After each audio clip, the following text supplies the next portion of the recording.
ఓ పక్కన ఆశలు కోల్పోతున్నటువంటి అంటే ఇప్పటికీ 3 పతకాలు వచ్చినాయి. 4గో పతకం ఎక్స్‌పెక్ట్ చేస్తే మను భాకర్ 2 కొట్టింది. మూడో పతకం దగ్గర చివరి నిమిషంలో ఆగింది.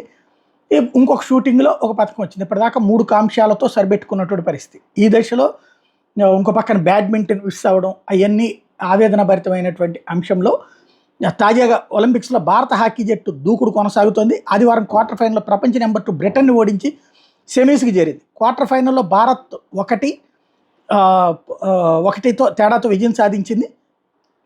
తొలుత మ్యాచ్లో 1-1తో టై అయింది.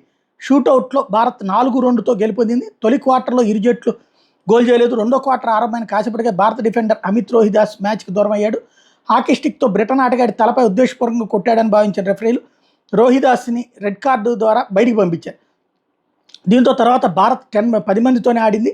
22 నిమిషాల్లో captain Harman Preet Singh penalty corner ద్వారా గోల్ సాధించి భారత్ను ఆధిక్యంలో నిలిపాడు. 27 నిమిషంలో మోర్టన్లీ గోల్ చేయడంతో స్కోరు సమ్మైంది. తర్వాత 2 క్వార్టర్స్లో ఇరు జట్లు గోల్ చేయలేకపోయినాయి. దీంతో మ్యాచ్ షూటౌట్కి దారితీస్తే అక్కడ భారత్ విజయం సాధించడంతో క్వార్టర్ ఫైనల్ నుండి నెక్స్ట్కి వెళ్ళాం.